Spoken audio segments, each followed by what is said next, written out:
Supreme Rice. Since the 1930s, supporting Louisiana farmers and communities throughout Louisiana. To find out more, go to supremerice.com. Live at lunch. You are looking live. Live at lunch. Live at lunch with Ott and Hanny on 104.5 ESPN, Baton Rouge. What the hell's going on out here? Now, here's Jimmy Ott and Charles Hannegriff. Yeah, for some reason or another, you sound a little taller on radio. Is it live? Is it live? Is it live? From Roca Pizzeria on Government Street in Mid-City, welcome to the, what's today? Wednesday edition of Live at Lunch. Charlie, it's hump day. It's hump day, Charlie. It's New Year's Eve. The reason I know this is because it's New Year's Eve. And if you are a football fan, and I suspect if you listen to the show you're a football fan, this is like 5 days of what? Bliss. Utopia bliss. Yeah, whatever. it's good. It's good. I told my wife to schedule yesterday, and her words to me were, "I'll see you on Monday. I'll talk to you on Monday." Because for good for her. I put a little something extra in her stocking. Okay, all right. After almost 20 years together, we get each other. We know how to work the schedule. If you say so. Well, sometimes. But for the next 5 days, college and pro, you have pretty much wall-to-wall football. Starts in the mid-afternoon on Saturday, but everything else is wall-to-wall football from the late morning all the way into the late night. Some of it means a little. Some of it means everything. Some of it doesn't mean much of anything at all. But you got football. We're about to kick off Iowa and Vandy here. I think a very good game. I'm looking forward to this one. The SEC is scuffling a little bit in these bowl games. They're getting bruised up pretty good. And the national media is loving it. Okay. That's why. Would you say? I fade the SEC teams in these minor bowl games because I think it just means less. It just means more to their opponent. Yeah. I mean, for obvious reasons. I mean, and I didn't even speak that on our podcast this week. Paul Stone, he said it on VEASAN in his spot as well. He says, I hate to say the slogan, but I think it just means more for the opponents. And I'm sorry, but when you're LSU or teams like that, I mean, how excited can you be in playing a Texas Bowl? I mean, no. Listen, the guys that played, I didn't see a lack of effort or dog in it and things like that. But come on, man. The intensity, the emotion is not there. This might be, again, the playoffs are different. You have to separate the playoffs and the bowls. Again, Charlie, more evidence. Derek Stevens at Circa said the bowls, the playoff games that are ahead in the future, they've been betting them. Good. The bowls, horrible. This is horrible. And people are tired of it. They hate booking them. They hate betting them. Yeah. Because of all the uncertainty and all. I mean, it is if I didn't have to, and I would love to play these bowls, but if I didn't have to do the mandatory research for our podcasts for Bet Rivers, I would. I have skipped some bowls. I mean, I couldn't play that thing yesterday or the one. What was one Monday? Georgia Southern. I mean, come on, man. But this one, I think of the SEC teams involved, even with them being very disappointed they didn't make the playoff. I think Vandy's ready to play. Minus Stowers, they're tight end. I think they're excited and ready to play, and I think Iowa is as well. I think this is one of those Georgia Tech BYU type of matchups where most everybody early, and it's just a couple plays in, but they look a little fired up to play. It makes me nostalgic for when we love these things. If we knew for sure we were getting everybody on both of these teams, and there was really something, they were really motivated to play this game. Motivation's always been in play in the bowl games. I'm not going to pretend like it hasn't. Well, but 10 years ago, you at least knew everybody was playing. Whether they were going to play hard or not, you didn't. But everybody was playing. Well, but motivation was still there. Yes. And you're trying, because if you're playing in a BCS bowl, a New Year's Day bowl, whatever era that is, you know they're ready to play. Used to be always take the underdog before New Year's Day, take the favorites on New Year's Day. Because that because some of the teams are not excited to be there. So that's not new. Let's not try and just, just said everything sucks now, you know. So that has always been a little bit of a – the thing about this matchup, Iowa, one of the 3 finalists for the Joe Moore Award, they've been very good. They are – of 136 Division I teams, they're like 3rd and slowest of pace. They muck it up. This is not new. So, but we don't want to overreact to their offensive numbers, like total offensive stuff, because they play less snaps and their opponents play less snaps. But they are a little better on offense. They're not quite on defense. They're number 1 in special teams. So they've always had attention to special teams, even when the kid, Cooper DeJean, was returning kicks for them. They've always had good special teams.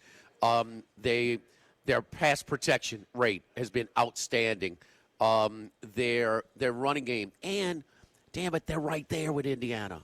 It's tied with 2 minutes to go. They're right there with Oregon. They got the lead with 2 minutes to go. They have 4 losses. 3 of them, they had the lead in the fourth quarter. The other, they were tied. And those were good teams. Penn State was kind of a wild game back and forth. They won that one, but they're closer than you think to the playoff. And we know Vandy is. I thought that Oregon drive was one of the best drives of the year, in retrospect. And you know one part of it, too? Are we fans of Diego Pavi and how he handled losing the Heisman? No. You think that crew from the farm area, the no-nonsense Iowegians, are fans of it? No. And I don't think that locker room is. I think they want a piece of his ass. Well, I just think that I love Iowa in this spot. I really do. And I love Pavia for the player he is. And I think he deserved the Heisman. Because, and I know it's, look, only undefeated team in the history that started the season with the most losses in college football history. Okay, enough said. All right, he's the quarterback. I get it. All right.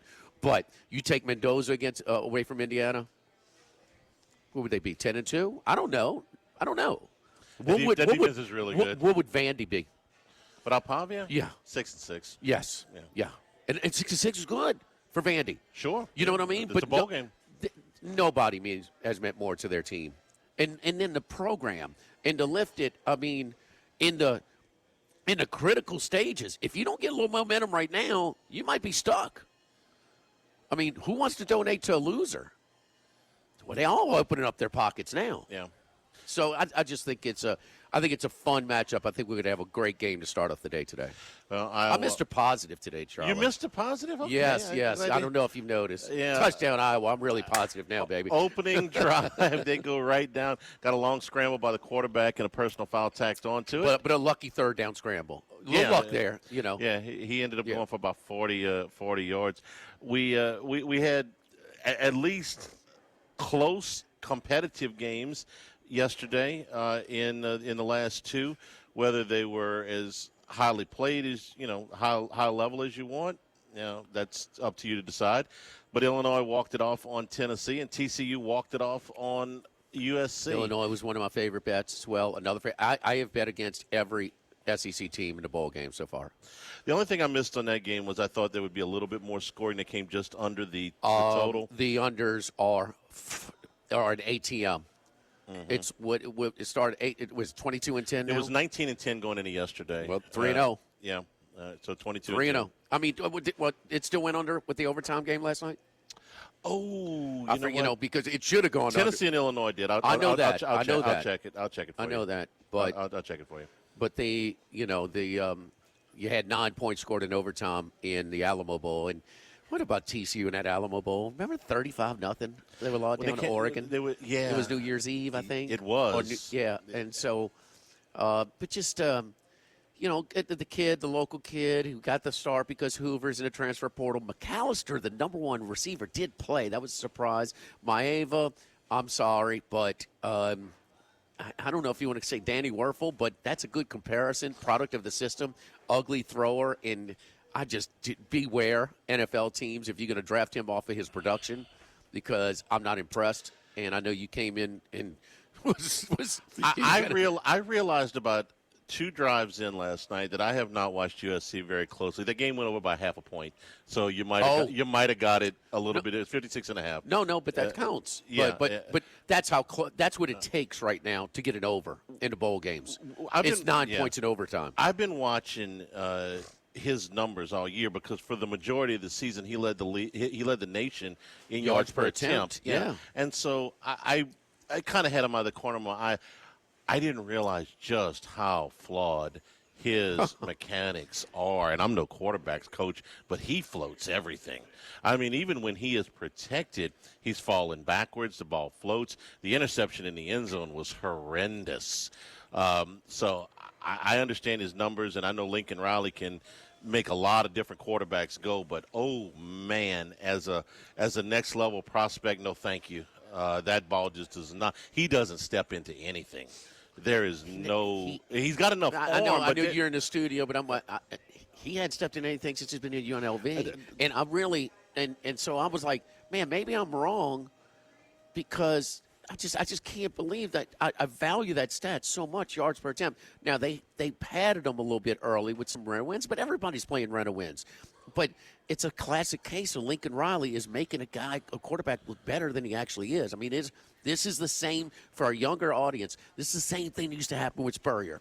It's like he's such a great coach and Riley. For Riley to take that guy in his measurables, in his ability, and his poor flaws. I mean, remember how Danny Werfel used to throw? Oh, he shot put at everything. But he was a great college quarterback, and it was awesome, one of the best, but not close to the next level type of guy. And I just no, it reminded me. And he's not super athletic. He was a little bit more athletic in that Mountain West. He's not athletic enough to overcome his mechanical flaws and deficiencies there. And I'm not saying they can't win with him at that level. I just for the next level we were talking about. Well, is he a pro? What I saw, he is not a pro. Yes, he's such a weird team, man. But the same old. The constant is Riley, and even Venables, they got beat, but Venables gives them more of a chance with having more of a commitment to the defense and just Mateer didn't develop. I mean, at whatever reason. Now, is that when you so emphasize one side of the ball, are you going to be compromised on the other? Yeah, it works both ways. And maybe Mateer would be just as productive in USC's offense. And Maeva might put up the same type of struggles. But we'll never know how that injury disrupted his path because he was on his way. And it did. It's just I saw enough of him, though, between the ears, too, that, puzzled me a little bit, and I just wonder. But I think that it's always going to be the same case with Lincoln Riley. They're going to be compromised on the defense, and they're not going to be able to advance if they get to the playoffs. I know that Venables was one and done this year. Some strange things happened to allow Alabama back in that game. Let's face it, sort of flukish. But I think that's more sustainable to make a run in the playoffs. I could be wrong. One more thing about USC. And I don't know if this is a philosophical shift or if it's just the way it happened this year. They signed 35 kids, high school kids. Number one class in the country, in volume-wise, number one class in the country. Maybe that's where they're putting their dollars. Like a major league team that puts their money into their farm system rather than into free agency. Yeah. Maybe that's where they're putting their dollars. Riley's never been known as a super fantastic recruiter. He's been good, but not. I don't think he's been poor, though. No, I say he's been good. He hasn't been bad, but he's never been looked at as the top 2 or 3 recruiters in the sport. This is an interesting. But I don't see him in the bottom 2 or 3. No, that's what I said. He's a good recruiter. I've never thought of him as an elite recruiter. This may change. This is the number one class. I don't think I don't think he has a strong reputation either way as a recruiter. It's just so his. That's what I said. So the number one class. You don't expect the number one class out of him. Well, but that's volume. Is that what's the quality? 21 4-stars. That's a lot. Oh, that's a lot. That's a lot. That's a lot. So that's highly unusual for. So as far as giving you a chance, as far as an edge, you got to be a contrarian. You got to zig when everybody else is zagging. You got to be, have a power running game when everybody's running finesse, and stuff like that. So maybe they're onto something, and maybe he's got some job security, which allows it, which it doesn't allow to, have that develop within your own program. So we'll see how it pans out, how many of those 35 are going to end their college career at USC. That's the real trick. That's why most other people aren't putting those kind of resources into their high school classes. They don't think they'll stick around long enough. to develop them. We're at Roca Pizzeria on Government Street. I went and dropped EJ off at the airport last night, and as Pavia just took a smash. That hurt me way over here. Yeah, take that, Diego football. So, I mean, Yikes. Yeah, but the good start for the Iowa Hawkeyes. But I was over here last night after I dropped him off, man. Charlie, your favorite signature drink of the month, the Crimson Smash. Yes, it was. Yeah. It's a bourbon drink. Love those. Yeah. It's really good. That's not raindrops that are going down in the Rose Bowl tomorrow. That's my son's tears. So anyway, man, it's just the happy hour over here is awesome. 2 to 6 p.m. Tuesday through Friday, half off all the house cocktails, draft beer, glasses of wine, and 4 select pizzas: the pepperoni pizza, the margarita pizza, the 4 cheese pizza. You know what that is in Italian, Charlie? The 4 cheese? Quattro. Formaggio. Well, okay, There you go. I'd have got there eventually. Yeah, but That's why I couldn't speak Spanish. My grades were low in it's Spanish. Italian. But it's quattro is foreign language. I can't translate it in my head. But yes, quattro is 4 in both. So just Spanish, Italian, they're close to each other, Charlie. I can't translate it in my head and speak it. My brain doesn't work that way. But it's been busy during the holidays. Man, we got the Christmas tree in here. It's just a cool kind of, a non-duplicable place, no chain feel. It's locally owned and operated by Ozzy and all his great crew at Go Eats Concepts. And it's just my buddy Miguel doing a great job over here. It's just a cozy place to come by. We're watching the ball games. I was watching Illinois pull it out against Tennessee last night. And it's great food, and it's way more than just pizza over here, but that pizza's damn good. It is unbelievable. Randy McKay will be with us to give us his NFL picks. Wes Reynolds with his college picks. A big Indiana guy will be with us today. And Scott Rabelais, who was at what I would definitely classify as a odd media days at the Sugar Bowl yesterday. He'll be with us in hour number 2. Live at Roca, live at lunch, 104.5 ESPN Baton Rouge.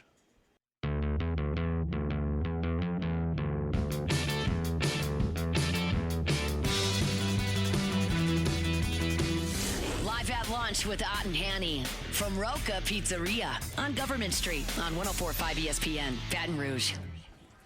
Remember, you can always get the show on demand, 1045ESPN.com, LouisianaSports.net. We've got 2 podcasts up right now on Lane Kiffin's offense. We'll be getting into transfer portal guys next week as the portal opens on Friday. It's all brought to you by Supreme Rice. The podcast up on YouTube on the Handicap Film Study. We are all brought to you by Supreme Rice, SupremeRice.com, supporting our Louisiana farmers since the 1930s. We got 4 bowl games today before the playoff game tonight.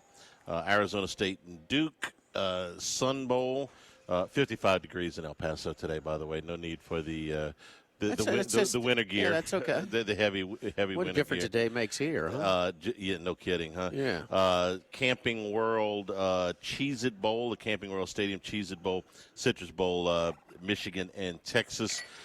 2 big brands.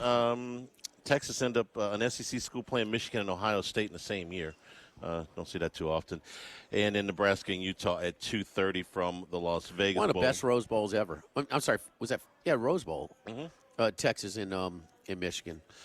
Was that Colt McCoy led the game-winning drive to end it? That was. It was a great game. 2008, maybe. Yeah, it's 7 or 8. Great game. Yeah, great game. It was. So that's the rest of the won't be that level. Tons.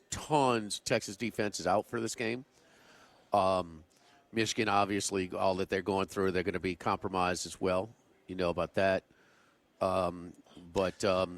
Michigan and Utah playing at roughly the same time, half hour apart on the kickoffs. But Whittingham is, I would assume, in Orlando today. With he's home for Salt Lake City, so I mean he was. They're out a ton. Now Raiola is already into the transfer portal. The backup quarterback took over. He was good against UCLA. Was pretty struggled. The rest, I think, the last 2 games he combined for about 200 yards passing. Iowa's a tough defense to go against. So, but it's just I am blown away with a 14-point spread. Utah has all kinds of opt-outs. One thing, if you need a Cliff Notes version of trying to see who's playing, your coach leaves. So a lot of players are opting out too. Mm-hmm. So it's it's been a little bit, but 14.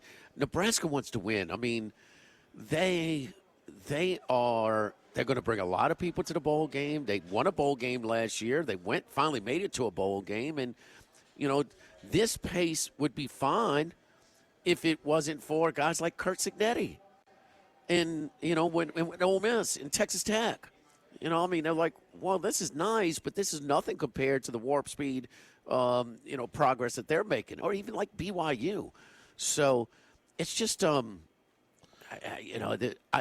there's a couple of opt-outs, but a lot more guys are playing for the underdog than the two touchdown favorite. All-American offensive linemen, both offensive tackles are out for Utah. Tons of opt-outs, way more than normal. Also, the total is only, you were just talking about pace, 50.5 with a 14-point spread. That's. They really think they're going to have a hard time moving the ball. I get it, but you have to motivation, intensity. The Nebraska players making it. Most of them are playing, and they want to play. I don't get the line. Yeah, the motivation for bowl games. You're right. Yeah. Do it on a 10-year. Just LSU. 10 years ago, they played in the Texas Bowl against Pat Mahomes. Okay, they won that game. Everybody played. I would say they played pretty hard that night. We didn't know Mahomes was Mahomes yet, but nothing near. You used to make fun of me on it. I don't care what happened offensively against in that game. Texas Tech, right? Leonard Fournette had about a gazillion yards in that game. I think it's a guy. He might be on with Hunt sometimes. He was on that team. And he said, and I thought of you. I said, well, that's fine. I'm glad somebody. I hope Charlie's listening because when I say it, it's no. But he said, when we ran like toss lead the first play and we got like 18 yards and like that was so damn easy. This is going to be really easy tonight. So, I mean, I felt it just, what a difference. Same thing, McGuire. They're built now to make a run in the playoffs. That BS before, you might be able to. And listen, when you're a low resource, it's like Hal Mummy at Kentucky. You're low resource. You need a gimmick to just stay competitive, and you might pull off an upset. But to have, for high expectation programs, those gimmicks like that just don't work, man. And that's where Lincoln Riley, is his salary high expectation?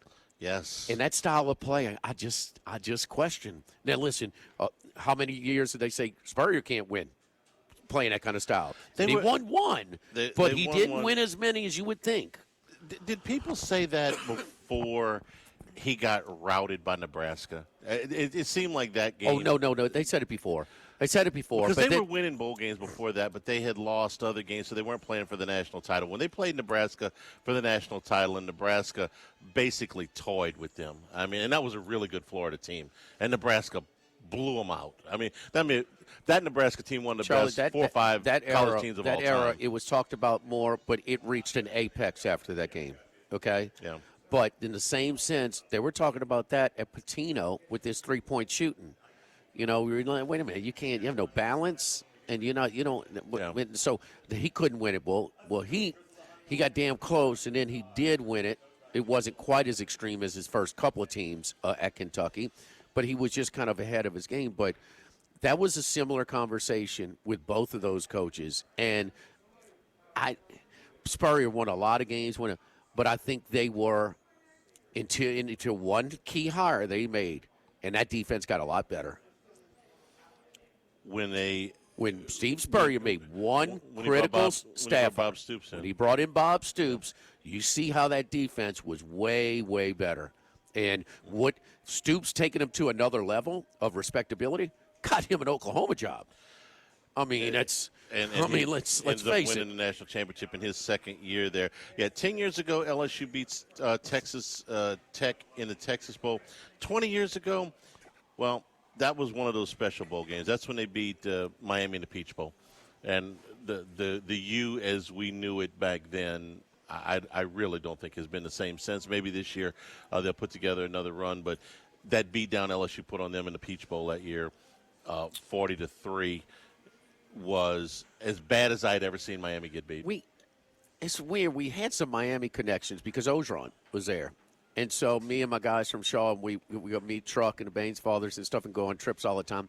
And one of the student managers on the team, he was with us in a suite at Wrigley Field.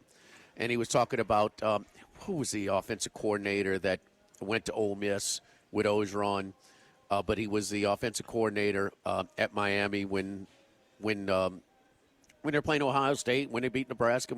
I watched a Heisman Trophy presentation with him. Oh, gosh. So anyway, he says, oh, man, he loved talking football with you. We're talking this. I said, well, what about that game? It was right after the Peach Bowl. He said, well, he was still on the Miami staff.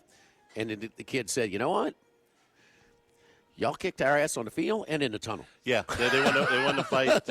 Yeah, so, no, but for one side to claim it, but for one side to concede it, right. it was ugly. That was the Flynn game, huh? That was the Flynn game, and again, the end of the U as we knew it. Up, down, side to side. Yes, done with the U. Interception in the end zone for Iowa when they were just driving the ball off of a deflection to keep from going. They were at the 3-yard line. They decided to throw the slant. It went off the guy's hands, off the carom. Vandy intercepted in the end zone. They're the best team on 3rd and short in the country, so that's goal line as well. I don't even think it was 3rd down. I don't think so. I think it was 2nd. I think it was, yeah. Surprising call by Iowa there. They lead 7-0, but blow a chance to go up 14-0. Don't forget our friends at Legacy Title. Chad Reynolds, a Legacy Title for all your real estate closings. 296-0060. Ashley Donald, Adrian Galata, Michael Platt, Mariana Haynes, Natalie and Bradford Smith.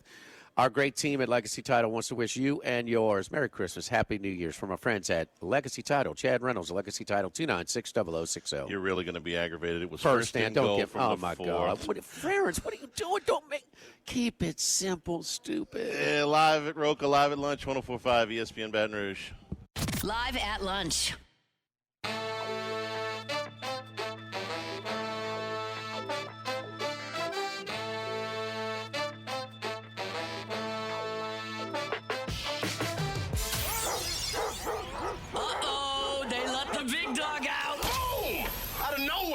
It's time for the big dog, Randy McKay, with his best picks.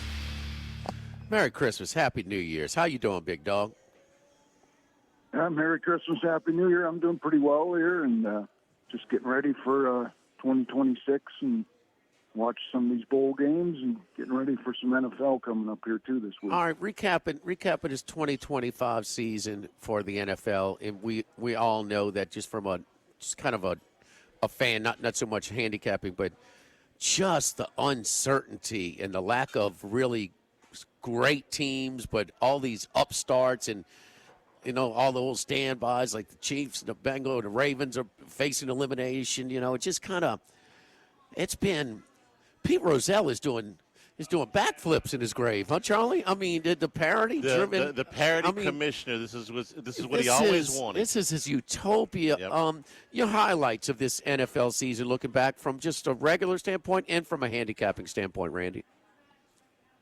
Yeah, it's been pretty crazy NFL season as far as, and we said this when they went to the longer schedule, too, that we're going to see some attrition here for these teams. And, of course, we've seen it now with these, some of these older teams like the Chiefs and, these higher-up teams that aren't going to make the playoffs for the first time in a long time. And then we're seeing some new teams, rise up surprisingly, with rookie coaches. That usually doesn't happen either. So, just crazy year overall. We are paying attention to the awards markets because we got some Tyler Shuck action. Our buddy Max has a 250-1 ticket on there, so he's trying to optimize it. I've got Vrabel to win Coach of the Year. We have what's another one? And I'm missing MVP. Late Monday night. I'm sorry, but I know Stafford took a beating, but I took plus 540 on some Stafford, and I'm hearing some people talk about, and that is tightening up. So already, I'm in a little leverage spot. So we'll see. McVay said everybody's playing, by the way, for the Rams next week. Even if he said everybody's playing. I know, but if they're playing for nothing, and Seattle wins, Charles. If San Francisco wins, I want to see. Let's see. He has to revisit. That's what he said. I hear you, but and I want him to because he should light up Arizona's defense. 3 touchdowns the last time they faced each other, which was 3 weeks That'd ago. be a minimum, if you ask. They're limping down the stretch defensively. But the awards, but how many really strong coaching performances this year, huh, Randy? It's pretty much standard, whatever your win total is before the season, and how many games you exceed that by. And you got all kinds of guys like that, huh? Oh, yeah, and you guys didn't even include Ben Johnson in there, who one play away, and he'd be the favorite by quite a bit in that coaching market. I think that he would be. You agree? I was kind of monitoring it for obvious reasons, but, yeah, I think you're right. I mean, if he pulls off that win in San Francisco Monday night. Yeah, definitely. Sunday and then night. you guys should be impressed down there. The Saints are supposed to be and I said they're not going to be the worst team this year.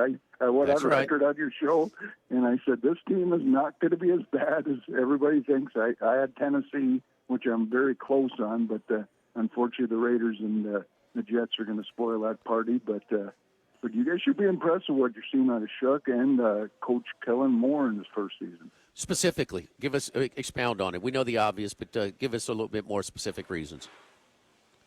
Well, just the quarterback play there. He shows he can have a pretty good offense, and of course you guys have the casualties there with the salary crap there on defense. Defense is probably a little down from what it is, but we're seeing emergence here with Shook and especially Olave too, putting up in big numbers. Yeah, and I could tell you this, Randy, where we're trying to find out, who's all in. It's almost like bowl season in the NFL. Who's trying, who's not. It's like the Super Bowl for that locker room right now in black and gold, okay?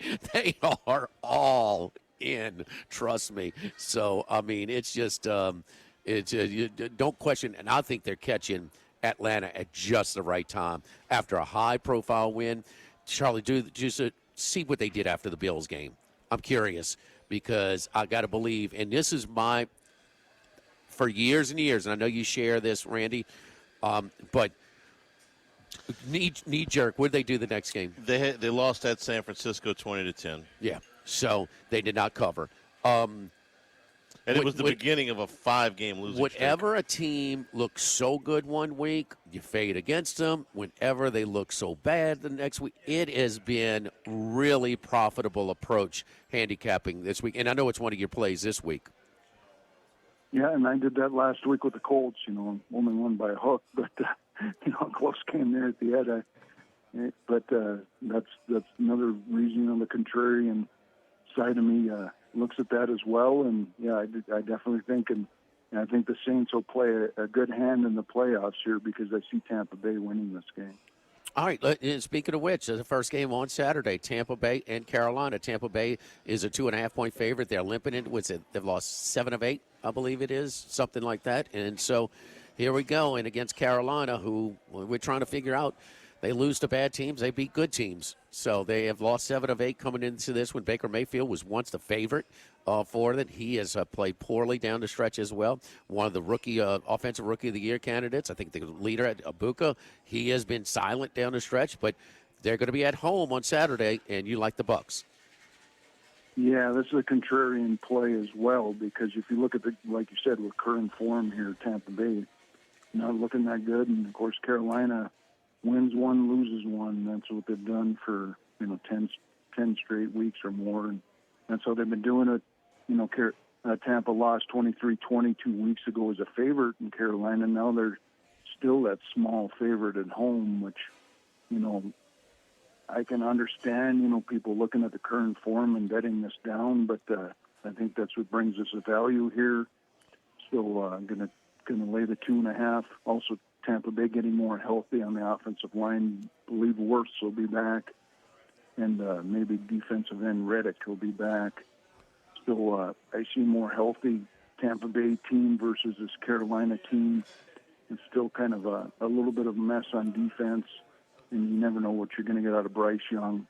So I'm going to take the experienced Bucs here to make their final stand of the season and make it in the playoffs. Randy, this as far as a buy low spot, you can kind of explain your thoughts on this one. you're going for a buy low spot versus a team that's just bad. The Bucks' 2 wins since October the 12th were against the Cardinals and the still Spencer Rattler Saints, or at least half of the Spencer Rattler Saints. So you look for spots like this where you think, hey, listen, the results don't look great, but I'm getting the right value here. Yep, exactly. And, they were favored at Carolina. I mean, that's what I say. You kind of got to look at the market on this one. They were favored last week or 2 weeks ago on the road. Now it's basically the same line at home. So I don't understand the non-adjustment here. So getting anything under a 3 here is definitely value. Charlie, Matthew Stafford for the he might not be even money, but at plus 500, no. Right. No, he's got a chance. A horse might not be worth 6 to 5, but he's worth 6 to 1.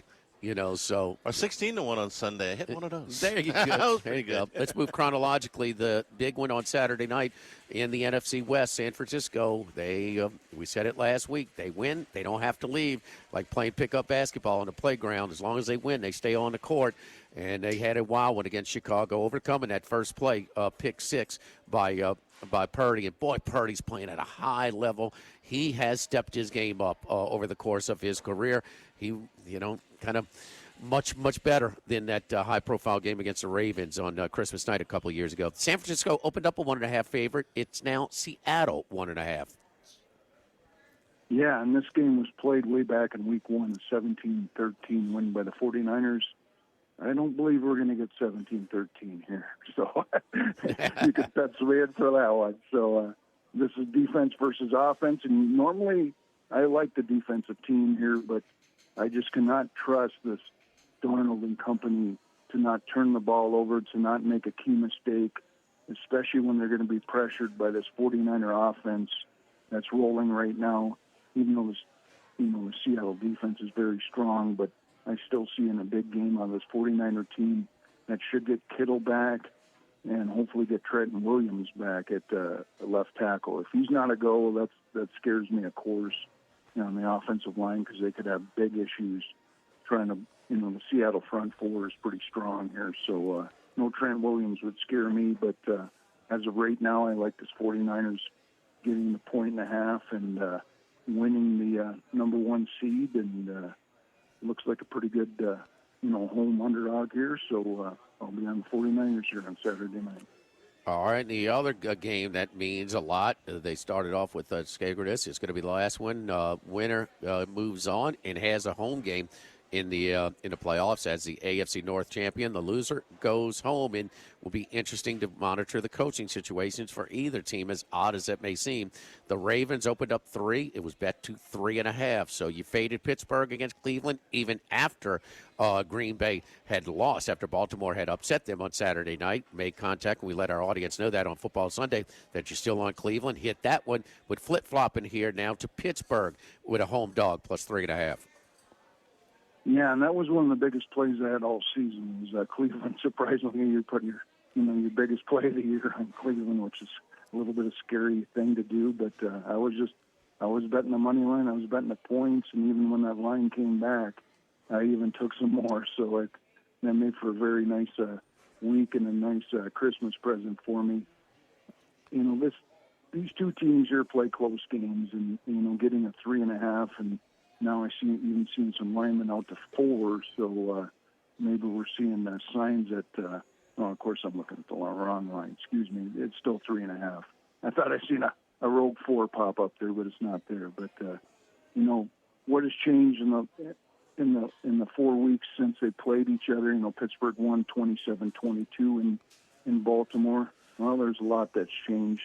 Might not have, you're not going to have Metcalf. You're not going to have that big tight end, but they should be able to fill in the tight end okay, the Steelers. They might even get T.J. Watt back here to play, so that might be a nice incentive for this team and for this line. The health of Lamar Jackson, is he even better than putting Huntley in there? That's a question I'll ask you guys. Do you want Lamar Jackson or do you want Huntley? Huntley's playing better right now. It forces him to give the ball to Henry as well, which makes it easier for him. But no, I saw them with Hundley. They didn't get stopped. They never punted. So We see. Hey, look, we're out of town, big dog. But real quick, you didn't. You got Tampa Bay, San Francisco, Pittsburgh. It's all the meaningful games with obvious motivation on both sides. But for this last week, any type of angles, 5-1, the teams that quote unquote aren't playing for anything against the teams that were against the spread. It's been very profitable over the years. But any angles on this last week of trying to bet these tricky Week 18 matchups? Yeah, a little bit. Maybe there with the Chicago Bears. You get a Detroit team coming in there with the weather issues in Chicago, and we probably don't have time. But of course, I like Illinois State too on Monday night, and the big game on Monday Night Football. I'm going to take Illinois State in that matchup, so I wanted to at least get that in before you guys closed with me. Yep, we ride Illinois State, brother. There's no doubt. Catching 10.5. Is that what we're looking at, Randy? That's correct. Yeah. Okay. Randy, we're out of time. Good luck to you, buddy. We appreciate it. We'll touch base with you on Football Sunday as we do it from the New Bally's downtown at the Atrium. Thank you, Randy. All right, awesome, guys. Thank you, and Happy New Year, everybody. Yes, indeed. United Community Bank, the local way to bank big with locations from Baton Rouge to Golden Meadow. We've been serving the people of Southern Louisiana for over 50 years. United Community Bank, our great team of bankers, Heath Meir, Nicole Glover, Hunter Creed, Dave DeCampbell, David Henry, Prentice Wilkes. Want to wish you and yours Merry Christmas, Happy New Year's from our friends at United Community Bank. Good job by the scheduling department. Illinois State, Montana State, the one Double H at the FCS Championship. Monday night, all to themselves in Nashville, Tennessee. 7-0 Iowa, about halfway through the second quarter. Live at Roca, live at lunch, 104.5 ESPN Baton Rouge. Live at lunch.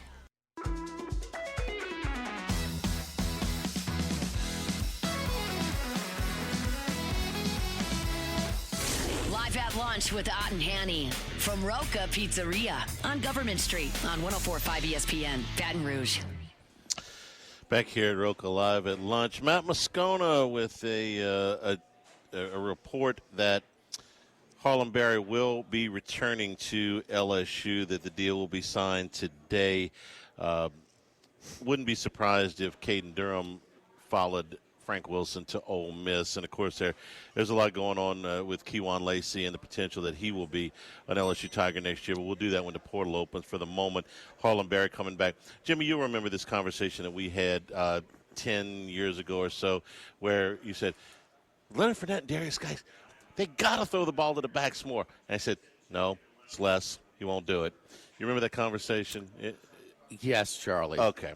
Well, here's the number. Distinctly. Here's the number I promise you is going up. Harlem Berry caught 8 passes this year. I promise you that number's going up. How many did Kejuan Lacey catch this 26. Okay.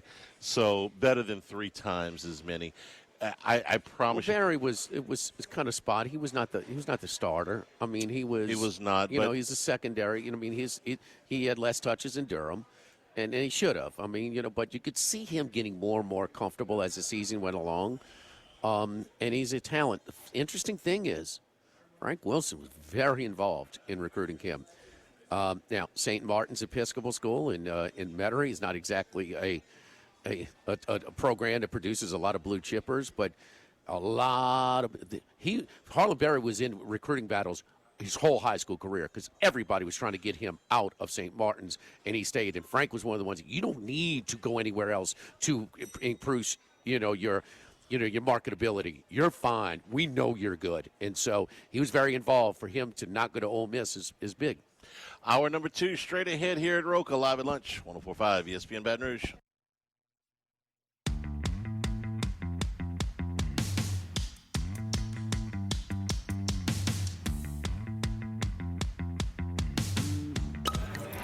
Enjoying the finer things in life is his forte.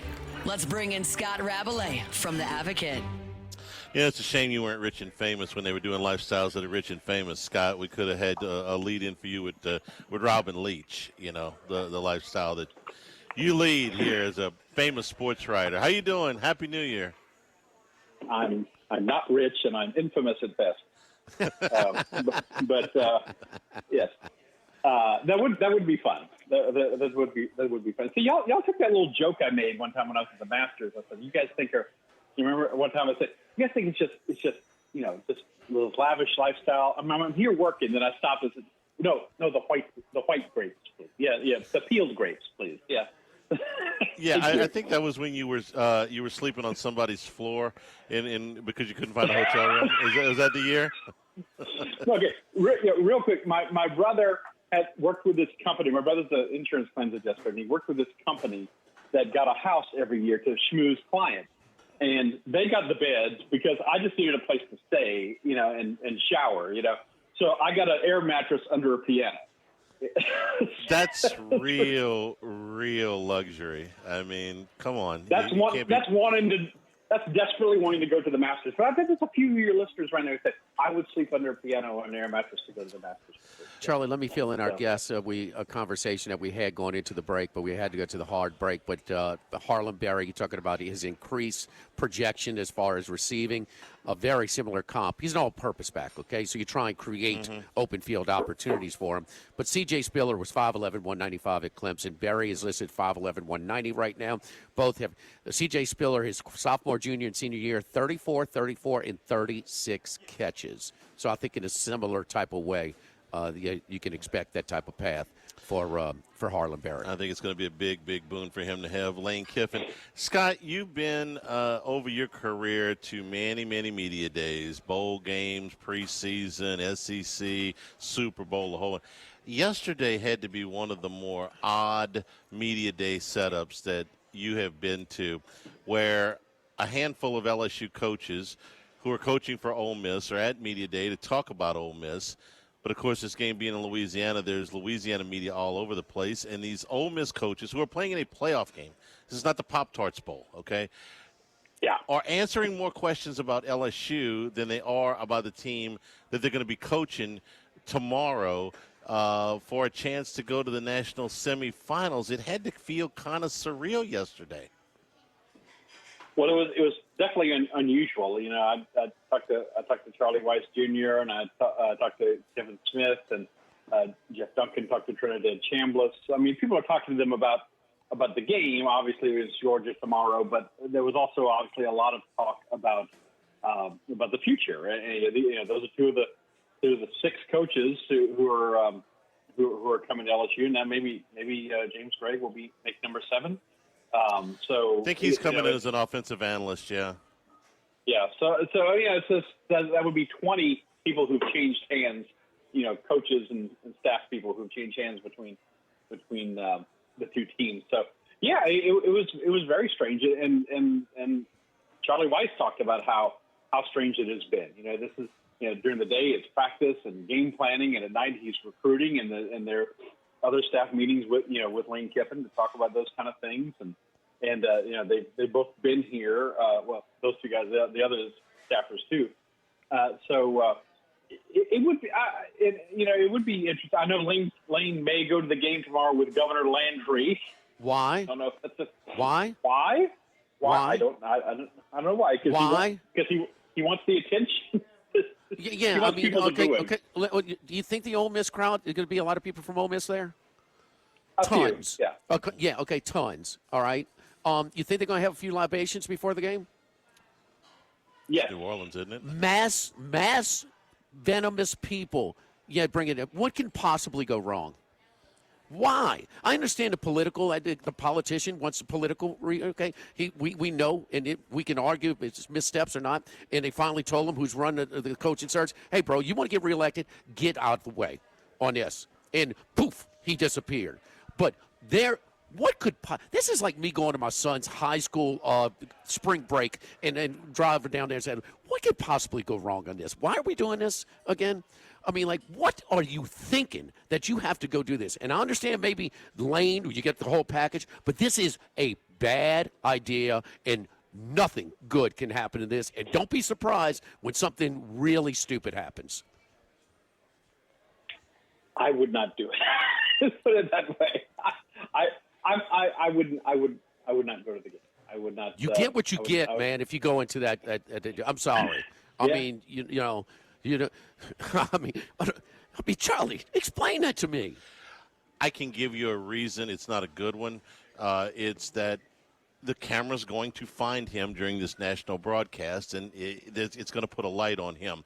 Now, is that worth the potential for something not good to happen? Probably not. I wonder if the governor would have gone to this game if it were Georgia and Alabama, and Ole Miss were playing out on the West Coast. I don't know if he was planning to go to the Sugar Bowl. Well, last we heard of him, he's criticizing the $100 million contract, and he's going to join the guy that's got the $100 million contract. Well, come on, man. I'm sorry, but something bad is going to happen with a bunch of, in mass, tens of thousands of pissed off drunk people. Look, there's so much about the whole Lane Kiffin experience that I'm having a hard time wrapping my head around. Matt Bowers is mad at him, right? The guy, the big. He's an Ole Miss supporter. He's so mad at him. He gave him a Bentley. He gave him a Bentley. Yeah, I mean. He can be pissed off at me all he wants. He wants to give me a Bentley. Come on. I would take him. He can hurl epithets at me and have someone deliver a mere Escalade. That would be fine. Yeah. I just don't get all of this, man. And these guys are like Weiss and Smith and some of the other guys they're coaching Ole Miss. They're trying to win the game tomorrow, obviously, and advance in the playoffs. And yet they're going to be trying to coach each other's players afterwards. It's just wild. But Scott, Charlie, it's nothing like you've ever seen. Yeah. You hired Kiffin. You get the whole package. I get that. But Ole Miss never done anything for 60 years. They were willing to tolerate whatever happened. And once he left, we heard all these stories surface. But LSU's a program that doesn't need, that's one with multiple coaches. Do you think this? He better win big, man. I don't get this flirtation with going down there. But I mean, he's done a lot of things. His path is he is proven, and I said it. He would be my number one choice if they made a switch, and I said it. He would be my number one choice, and he was LSU's number one choice, and he got it. He proved in the same league that he could take less resources and get it done. So I get that, but damn it, there's different ways of handling things at different levels of expectation programs. Yeah, but I mean, look, it's baked into the Lane cake, right? You know what you're getting. If you're Virgil Osbury and the LSU administration, you know what you're getting. It's like the old line: you can't have Falstaff and have him thin. Okay, you can't have Santa without the beard. Okay, and the red hat. This is what you get. You get the full Lane Kiffin experience, and it's going to be. I mean, in terms of drawing attention to LSU's brand, it's going to be very positive in a lot of ways, but there's also going to be some negatives attached with it as well. And you gotta weigh the pluses and minuses. And obviously the big plus is, can he win LSU SEC championship, a national championship? And he certainly can, but there's going to be a lot. There's going to be a lot of stuff along the way. Like I said, I would not go. I would stay away. But talking to some people yesterday about Kiffin, it's like he's kind of. He's kind of, socially awkward, or he's under the interview. Yeah, very socially awkward. But this is where it comes out on social media and want to tweak people, and his course is creativity in terms of football. And I would put up with it if I were Virgil Osbury. Virgil knows what they were getting, but no. But on the flip side, could Bird tell him, Lane, I'm your boss. Don't go to the Superdome tomorrow night. Don't go to the Sugar Bowl tomorrow night. I don't know if he can tell him that.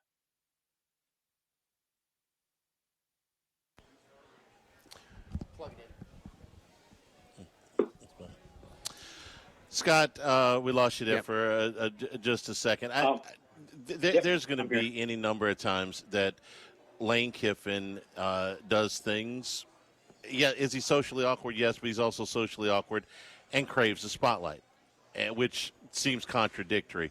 The thing with the grocery bags, okay, there was no need to post that. He could have told his daughter, don't post that, okay?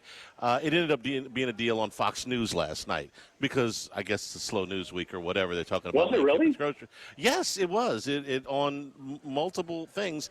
And they were kind of making fun of it, but, this guy that makes $1 million a month he won't gets pay the for whole content thing. Won't pay for gets that. 20-cent grocery bags. There's no need for that, okay? Is that going to matter when it's 4th down and 1 against, Alabama? No. But could you do without it? Yes. Are you going to get it anyway? Yeah. That's how he got to where he is. You're not gonna change him now. And I don't know if this quote was attributed to him and he didn't say it, or if he did say it, but he said LSU fans are going to have to get used to being uncomfortable. Even if he didn't say it, believe it, because that's funny what you're how going the to get. tone has changed since Lane Kiffin has changed teams around here. It's funny. Absolutely. Yeah. You root for the. Well, look, no, I'm sorry. I'm just no. Football fans here hated Reggie Bush when he played for USC, loved him when he played for the Saints. You hated Lane Kiffin when he coached for somebody else, but now he's your guy. So, hey, they loved Saban when he was here, hated him when he was at Alabama. But I'm sorry, but Scott and I went through journalistic schooling, and you're not supposed to be trained that way. No. Okay, so we're different from fans. Okay. I thought you meant the fans. Well, I'm talking about media/fans. A lot of media have partiality. Yeah. It's the SEC. There's not a program that doesn't have media that has partiality. That's not my speed. This is a joke for him to be considering, and it's a misstep. I'm sorry. I probably wouldn't do it either. Scott, who you like in a game between Ole Miss and Georgia, since you got to talk to everybody yesterday? Very good question. I think Georgia has grown as a team and improved since that game, and certainly watching them push around Alabama, who I don't think is 2020 Alabama, obviously, but still watch them push them around in the SEC championship game. I just think they're going to win. Now Ole Miss played well, much better. They won much bigger than I thought they would against Tulane in the first round playoff game. Oh my goodness, 41-10. But I still think it's going to be Georgia. I think it'll be a good game. I haven't figured out a score, but it was very high scoring last time. It would probably be like that again. Like 34-27, something like that. I think Georgia wins, but it covers by a little bit. 6.5. I think Georgia covers just by a little bit, and they win the game in advance for the. Yeah. Georgia had the ball for almost 38 minutes in that game. They outgained Ole Miss by over 150 yards in that game. They punted. They probably didn't. I'd have to go back and look. And Ole Miss made it in that game on a lot of big plays. I think there were 3 or 4 plays that were 30 yards or more for Ole Miss in that game, and that's how they made their living in that game. But Georgia controlled a lot of. They controlled the ball for almost 38 minutes in that game. The game was in Athens. It's set a neutral site, so we'll see. I didn't think that Ole Miss missed Lane Kiffin against Tulane. I think they will miss him in this game because if 1 or 2 of those big plays were what kept Ole Miss in that game. Georgia did not punt. Georgia didn't punt.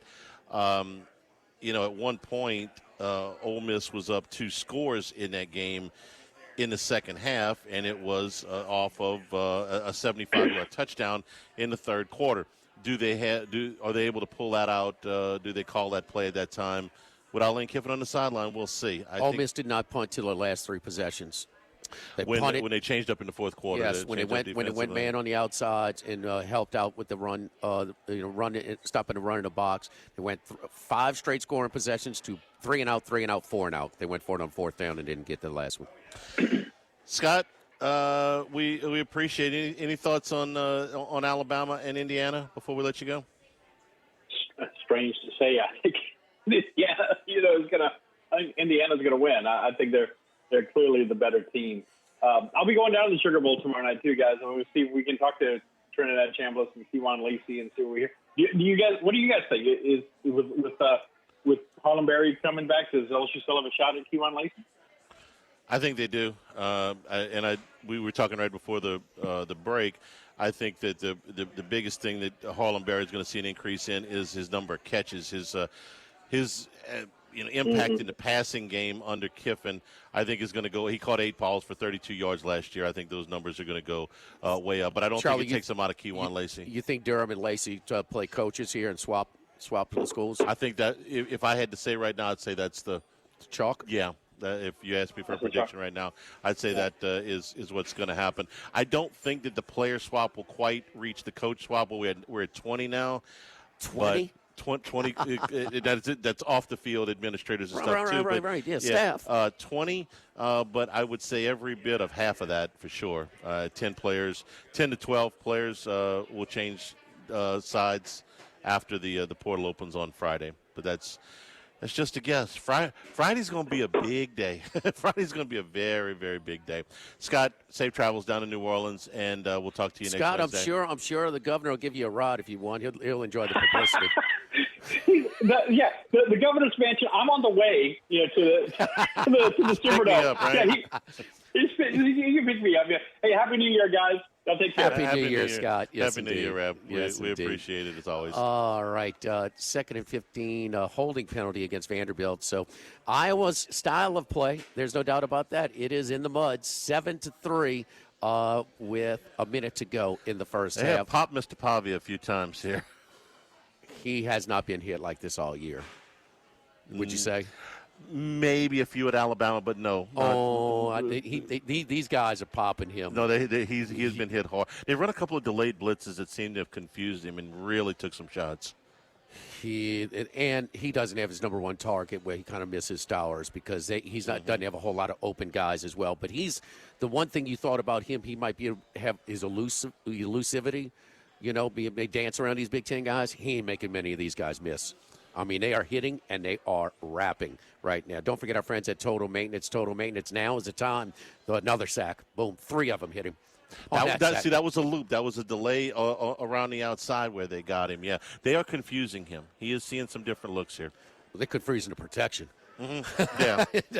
The Total Maintenance 480-1000, one of South Louisiana's oldest and largest AC heating companies since 1980. You thinking about Nobody's thinking about the air conditioner right now, but if your unit is over 10 years old, if it was serviced this past summer, now's the time to seriously consider trying to get that new unit. Up to $5,500 off units, select units at a Total Maintenance right now. So we're factory authorized dealer for Carrier, American Standard, Daikin, Rheem Products. So we have a selection for you. So again, you're not thinking about AC right now, but now's the time, because they got to make room for new inventory, but up to $5,500 off. Just call my buddy Lucas Seguros and his great staff at Total Maintenance, 480-1000, 480-1000. Live at Roca, live at lunch, 104.5 ESPN Baton Rouge. Live at lunch.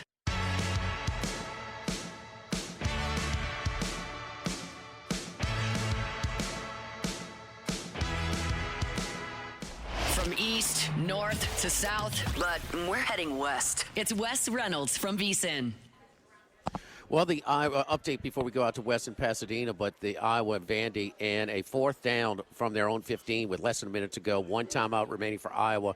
The punter, who's been really crafty against Vandy and just some squib kicks and some rugby-style kicks and holding the ball. Well, he floated to the right side and he was holding the ball. Looked like he was going to fake it. And he ran past the line of scrimmage about 2 or 3 yards and punted it 50 yards. So we're like, no, make a punt it again, even though you have less time, limited time. But that is the same enforcement as throwing a pass past the line of scrimmage. It's a loss of down and 5 yards, and that made it, instead of having the ball at their own 35-yard line, you had the ball at the +10, one first down pass. It's caught by the tight end, and 41 seconds to go in the half. Iowa 14, Vandy 3. I don't know if I've seen that one before. Punter punted the ball past the line of scrimmage. I have not. Yeah, that's a first. I have not. Wes, have you seen that before? I have never seen that before, but as somebody with Iowa +5 in the pocket, I love it. Yeah, yes. It's our theme of the bowl games until January 1st. It just means more for SEC opponents in these minor bowl games. So we have been fading the SEC during these minor bowl games, and it has been profitable, to say the least. But whether it's an Illinois fumble recovery touchdown against Tennessee last night, or I don't know, we'll take it. So, Wes, well, I can't tell you because I know how the weather is. What is wrong with the weather? 100% chance of rain in Pasadena tomorrow? Never seen it rain at the Rose Bowl. I know, man. We wait since 1967, Hoosier fans, and then it rains.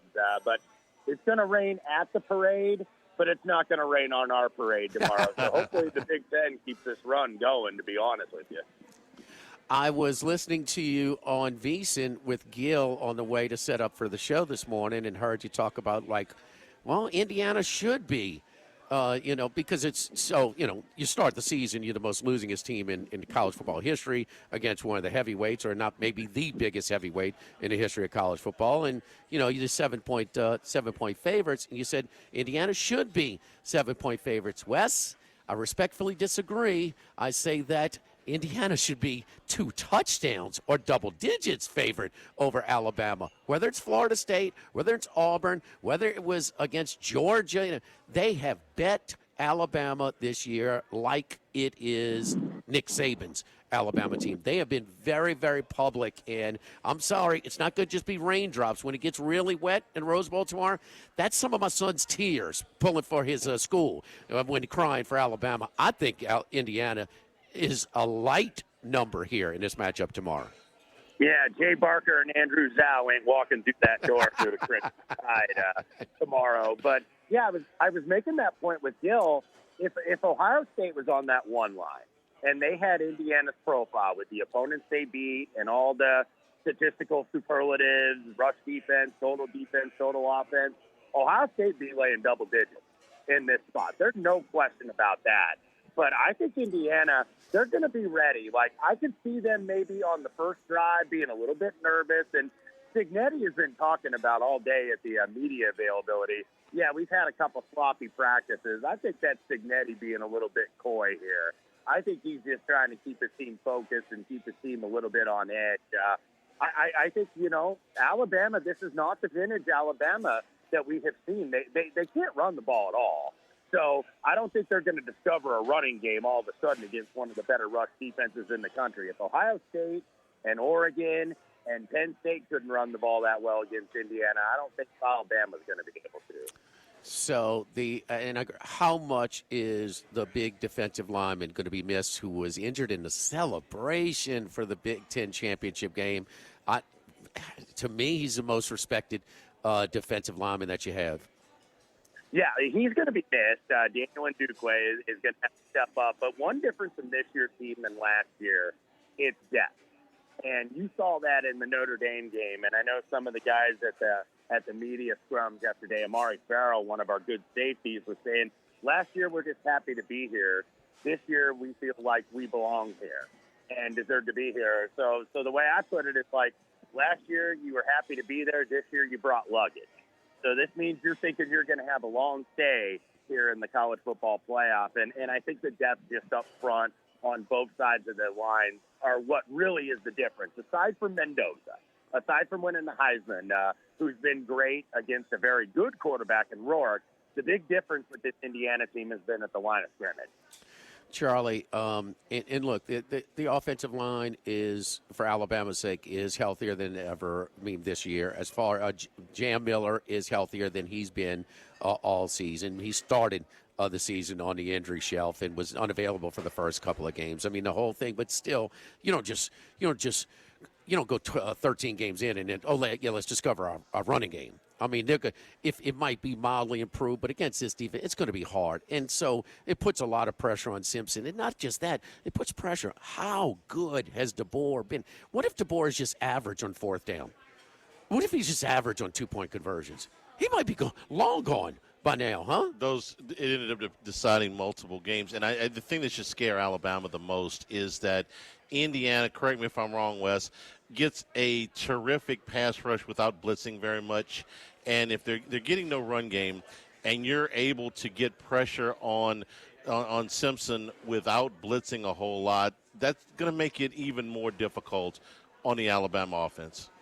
Yeah, that's a good point, Charlie. And look, they sacked Dante Moore at Oregon 6 times, and they sacked Julian Sayin 5 times. I think Ohio State's offensive line had given up like a 21% pressure rate throughout the season, which is outstanding. Against Indiana, it was just under 50%. And they don't send a lot of blitzes, but Bryant Haynes, man, he's a schemer, and there's a reason why they gave him a raise, and he's making now $3 million a year as a defensive coordinator in Indiana. Did you ever think you'd see the day? That'd be the whole staff 10, 15 years ago, what they were making outside of the head coach. But they don't really have to blitz a lot necessarily because their linebackers are very good in coverage. and they've been trusting that front four to get home. A buddy of mine who I see every year in Del Mar, Tom Quigley, who is a regular contributor for Santa Anita's coverage. And Santa Anita's opening day was this past Sunday.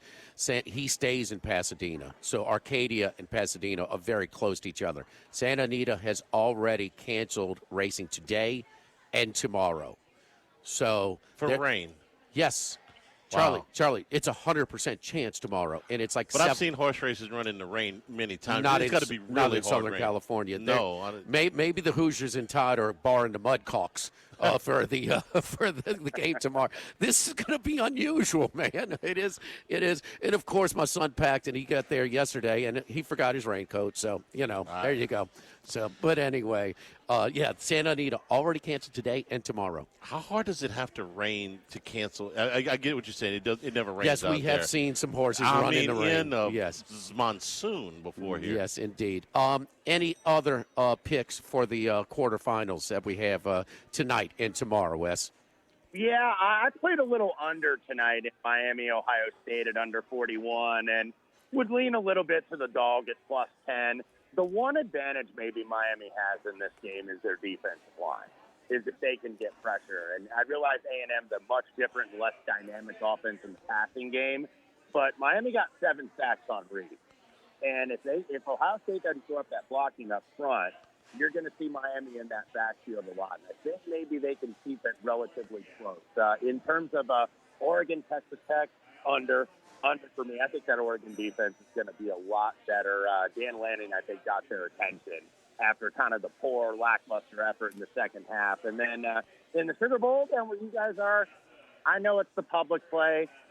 I don't see Ole Miss staying with Georgia in the second half. I think they start off well, and it's close at halftime, and then I think Georgia pulls away. Georgia is the team that kind of scares me a little bit because they figured it out, I think, in the trenches. They've been running the ball better. They've been stopping the run. They've been getting to the quarterback. So I think Georgia starting to maybe find themselves late in the season. Can I ask, you liked under in the game tonight. I have seen the under bet and recommended so many different ways. Miami team under, first quarter under, first half under, total game under. Is there another prop here that you like as well, in addition to the total game under, maybe especially on the Miami side? You may look at whatever Carson Beck's passing yards are going to be under. Eventually, I think he's going to have to make a throw tonight. But if you watch that playoff game with Texas A&M, they babied him a little bit. They did not want the ball in his hands and him having to make the decision. They wanted Mark Fletcher Jr. running the little kind of end around to Malachi Tony. I don't know if they completely trust Carson Beck. So they're going to rely on that running game and try to rely on that defense, I think. So maybe under his passing yards, whatever that might be right now. And I know they played it that way in some windy conditions in College State. He's going to have to make some plays. You're not just running it down to Ohio State's throat. That's just not going to happen. And listen, we remember a lot of the bad with him, and he's thrown a lot of interceptions the last couple of seasons at 2 different places. But, man, there's been some stretches where he's played the position really well this year. So this is a different animal. Ohio State is as good as anybody, probably the best defense in the country. But he's going to have to make some plays at some point, Wes. That's my thought. If they score more than 14 points, Malachi Tony is going to have himself a game. Yeah. That's the guy. Like he had the touch. I'm still trying to figure out how he got tripped up on a return against A&M. I wouldn't kick to him. Why would you kick to him? Absolutely not. Why would you kick to him? Hey, Wes, anything in the NFL this week? Oh, man, I'm trying to find something, Jimmy, because all these guys are sitting and whatnot. Like, this is Week 18 NFL, trying to find stuff. So I actually have not bet anything. Okay, let me ask you this. Go ahead. If you don't, we got a lot on different angles with these awards markets, and I want you to pray because we're trying to figure out how to hedge, if not to hedge. Stafford plus money now. We took at plus 450 to win the MVP. That's the first one. Shuck, Max has a ticket at like 250 to 1 on Shuck to be offensive rookie of the year. The outcome of the game will be determined. And then Vrabel or Shanahan for coach of the year. Any opinions on how to profit? Just kind of maybe hedge, or what kind of position you would take on some of these awards markets? I feel like for Coach of the Year, like Shanahan, if he wins on Saturday against Seattle, I feel like he has to win. As good of a season as New England has had, look at all these injuries the 49ers have had, with Bosa going down, with Warner going down, McCaffrey missed some time. The receivers have been banged up all year. You got to credit Kyle Shanahan for doing this with all the injuries they've had, because we've seen with the 49ers in recent seasons, when they're injured, they don't make the playoffs, and now all of a sudden they're on the precipice maybe of being the number one team in the NFC. So a Shanahan for Coach of the Year for me. I agree with you betting the Stafford plus money, though, because I think May, who as great as he's been, he's getting credit for the weakest schedule in the National Football League. And Stafford has, one kind of off game, and all of a sudden, like, he's done for. I don't agree with that at all. I think listen to the voters instead of necessarily following the betting market. Yeah, and I've heard them, and I've heard 3 different voters bring up the schedule, schedule with the MVP market as well. Wes, look, well, one odd will be in the stadium pulling against you, but besides, we're pulling for you. So, I mean, good luck to Indiana. Try and stay dry, man. So the Mudcocks are right around the corner at an Arcadia at Santa Anita. Enjoy the Rose Bowl, my friend. We will, Jimmy. Thanks for having me, guys. Appreciate it. All right. Wes Reynolds out at the Rose Bowl, the rainy Rose Bowl, tomorrow. We're brought to you by the Thibodeau store and the Pierrepont store. These post-Christmas sales on the website right now at thethibodeaustore.com, which will get you to all 4 properties, Thibodeau, Pierrepont, LaRose, and Lockport.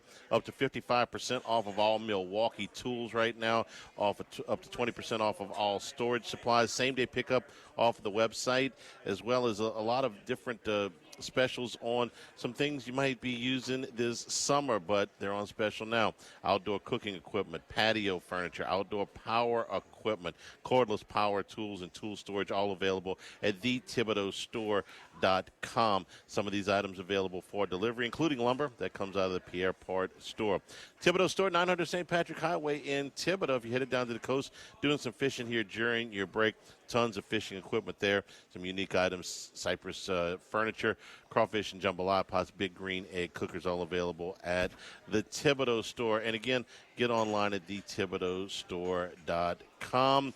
4 locations now, the Thibodeau So you store. can even go in after Christmas and get some great deals for Dad at the Thibodeau store? Yes. Unfortunately, Really? I don't know if anybody in California is listening today. He's not. One person in California. Maybe one of his buddies can send a little message? Huh? What, hey, do you talk to him? What kind of crowd are they bringing out there? I talked to Wes already. It's like 5 to 1.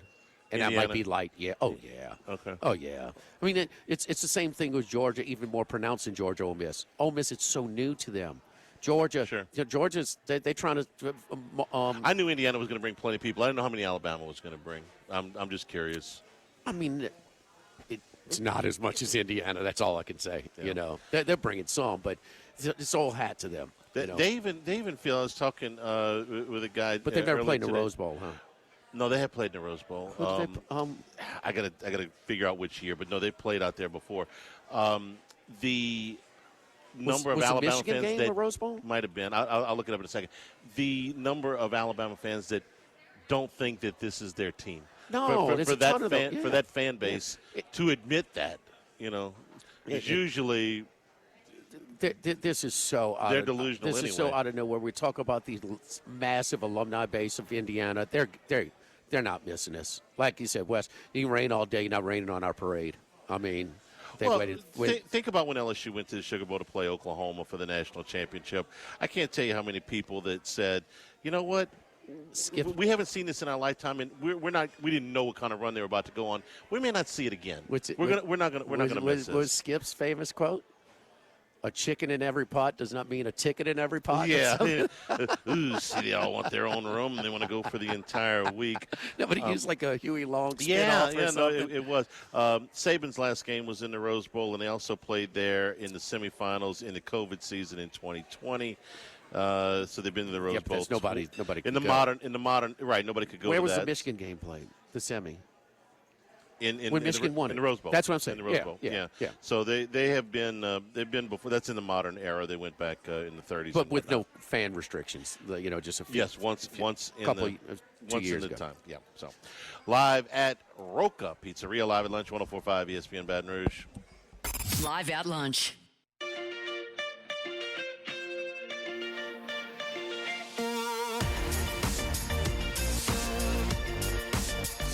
Live at lunch with Ott and Hanny from Roca Pizzeria on Government Street on 104.5 ESPN Baton Rouge.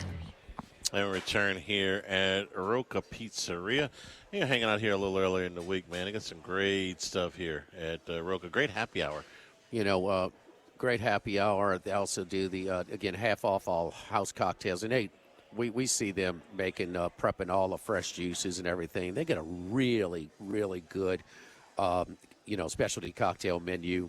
They're well trained, so everybody. It's if one of the bartenders make it, everybody's going to make it. It's all prepared the same way. Draft beer and glasses of wine. They do a good job of providing some good craft beers on tap and also different wines by the glass and 4 different pizzas or half off happy hour. It's Tuesday. It's 2 p.m. to 6 p.m. Tuesday through Friday. Of course, we close on Monday. So every weekday that we're open over here at Roca Pizzeria. So the chicken cutlet is a great sandwich. If you've never had that one, the eggplant Parmesan sandwich, they use the local Bruno, I think it's St. Bruno bakery, but the local bakery that they have over at Iverstein as well. So there's a lot more. The meatballs appetizer, just the salumi plate. Watching a couple with the salumi board right now. So a lot of different things to complement some great Neapolitan-style pizza. I was reminded by a good friend of mine during the break about that other Rose Bowl game, not Saban's last game, but the other one that they played. It was against Notre Dame in the national semifinal. Remember how we promised to try to forget everything that happened in the COVID year? Okay. Who did they play? I had forgotten all of this, and we'll probably forget it again as soon as the show's over. Who did Alabama play in the national semifinals in the Rose Bowl in the COVID year? Well, they played Ohio State in the championship game. So, coached by a good friend of ours, their opponents.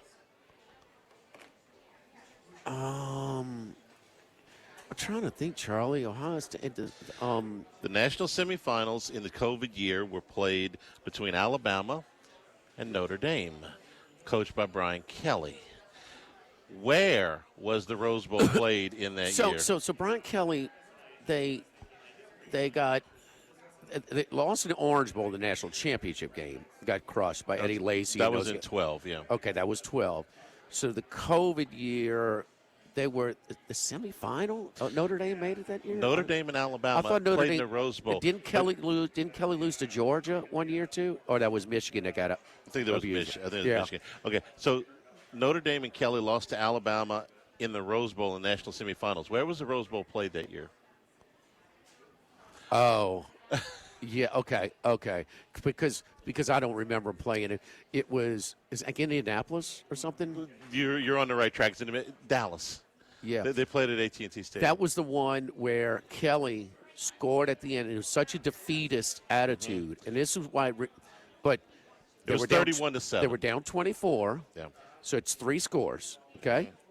They scored and kicked the extra point to make a 3-possession game a 3-possession game. Yes, 31-14 was the final. I think they covered on that last. The Rose Bowl in Dallas, Texas.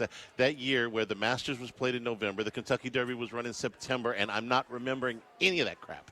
Okay, no, it's some idiot, and I'm sorry. I mean, lists are opinionated, but how can you put anything that happened in the COVID season as one of your all-time greats? That's come on, man. You just don't know sports. I know there's a lot of people that cover sports and really don't know sports and not very knowledgeable. That's about the dumbest thing I've ever heard of. Yeah, and now I remember why I forgot all about that. I have put that entire year. Yes. Soon as LSU left the Superdome, I have put that entire year out of my memory perfectly. Kill the Saints, man. I mean, you can't tell me playing in the Superdome at that time with nobody in there. Drew Brees' last game. Yes, yeah. I mean that place That was a huge home field advantage that they gave up. It absolutely was. But great leadership by the, out of New Orleans on that, too. We're brought to you by Louisiana Health and Injury Centers, helping you deal with pain if you're in a little bit of discomfort. If you got neck pain, you got back pain, you got muscle soreness. Dr. Michael Goff and his staff at the Louisiana Health and Injury Centers help you out. They've done it for me. They've done it for other members of our family, where they'll pinpoint those problem areas, get you to feeling better. They get you into a program where the exercise and stretches will loosen you up, or if you need dry needling, electric nerve stimulation, cryo, ultrasound therapy, many of the other techniques they use to get you to feeling better. Airline Highway, Plank Road, Jefferson Highway near Drusilla. Dr. Michael Goff, Louisiana Health and Injury Centers. Back to wrap it up here, live at Roca, live at lunch, 104.5 ESPN Baton Rouge. Live at lunch.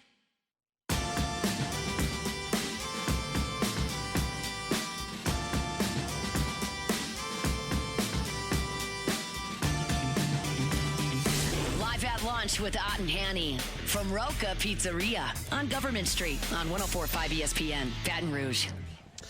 Halftime from the ReliaQuest Bowl. Iowa leads at 14-3.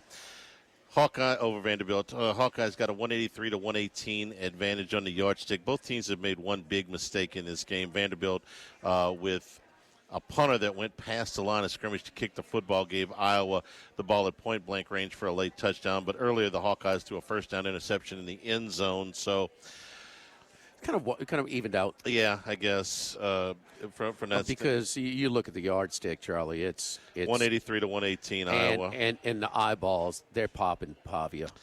Yeah, his coverages. He doesn't appear to have a whole lot of guys wide open. He misses Stowers, and their protection with some of, like you talked about, some delayed blitzes and stunts. And they're flat out whooping him up front sometimes, but they're hitting Pavia a lot. They've sacked him 4 times, besides just the regular hits. And when they're hitting him, they're not like just tripping him up. Right. The matchup of like him being maybe a little bit shifty and maybe slippery for the Big Ten school. This Iowa defense, keep in mind, man, they've been really close to beating some of the big boys this year. Kicking off here in about 5 minutes, Arizona State and Duke. That's the Sun Bowl. Line is climbing down the street at the Queen and Bally's. It's up to 4. And the weather is good for the Sun Bowl. Sometimes we see some really, really chilly temperatures. 55 and sunshine, partly cloudy Sun Bowl skies. and the Rose Bowl. Better weather, huh? No kidding, huh? Better record for the Sun Bowl and the Rose Bowl. Later It's today, been a Texas messed up and Michigan, year, Charlie. Nebraska and Utah, and then tonight Miami and Ohio State. All right, give me a pick. Kiffin goes to the game or not? Yeah, he's going. Of course he's going. He loves it. That's an easy one. We're off tomorrow, back on Friday at Rufino's. Have a great New Year's, everybody. Be careful. Live at lunch from Roca. Live at lunch.